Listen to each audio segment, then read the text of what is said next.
ध्यायन्ते विप्रगान्ते वशिष्ठ सकल भूपालश्चन्द्रचूड़ा रावण प्रकट हुए श्लोक गाइছিলেন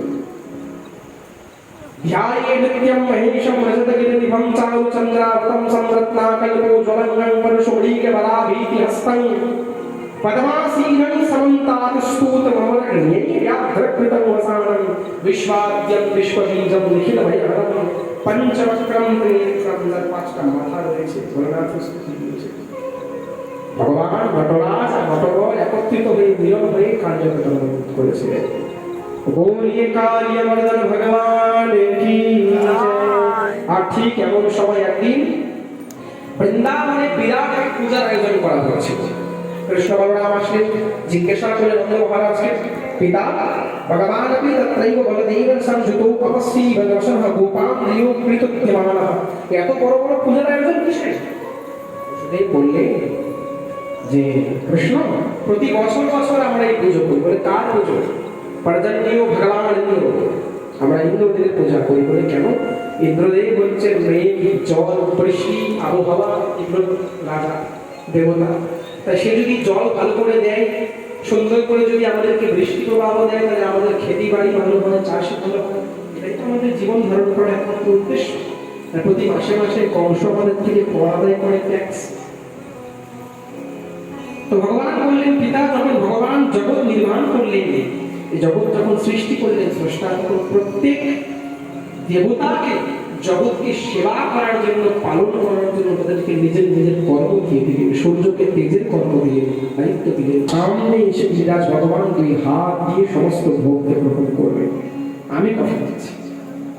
ভগবানের কথা শুনে সবাই বাড়ি থেকে বিভিন্ন প্রকারের এই যে ভাগবতে বলছেন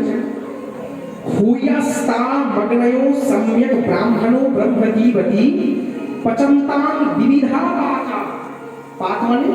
रान्ना विविधा पाका पचन्त्यां विविधा पाका सुपन्ताः पायसादयः पायेश संजात पुष्पसंकुल्यो पुष्पसंकुल्य माने शाक विविध रकमेर शाक द्रव्य व्यंजन सर्वदोहश्च गृह्यताम् अन्नं बहुविधं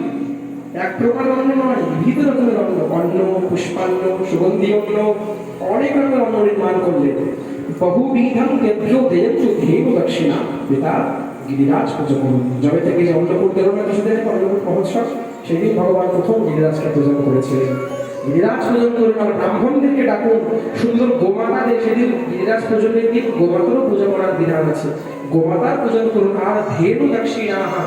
প্রত্যেক ব্রাহ্মণদেরকে গোমাতা মানে গরু আর দক্ষিণা দান করুন এভাবেই গিরিরাজ পূজা সম্পন্ন করুন বেশ আর ভগবান শ্রীকৃষ্ণ বললেন কেশবলং কৃতা ভূতবন্তং স্বনো লিপ্তা সুবাসসঃ এই যে গিরিরাজ পরিক্রমা করার যে বিধান এটা প্রথমে কে চালু করেছিল পরের লাইনে বলছেন প্রদক্ষিণং চ কুরুতঃ গোবী প্রাণন পর্বতান গোবিন্দ প্রাণ পর্বতান ভগবান শ্রীকৃষ্ণ নিজে সমস্ত ব্রজবাসীদেরকে নিয়ে প্রদক্ষিণং চ কুরুতঃ প্রদক্ষিণ করা শুরু করেছেন গিরিরাজের যেই গিরিরাজ পরিক্রমা ভগবান করলেন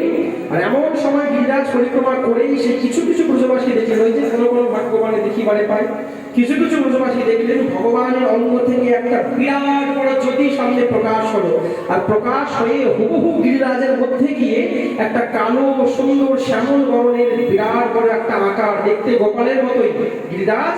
গোপালের মতোই দেখতে গিরিরাজের মধ্যে গিয়ে বসে পড়লেন আর যত যত ভোগ সামনে ছিল দুই হাতকে প্রসারিত করে রাশি রাশি অন্ন ভগবান ওই যে আমরা ভোগারতিতে খাই না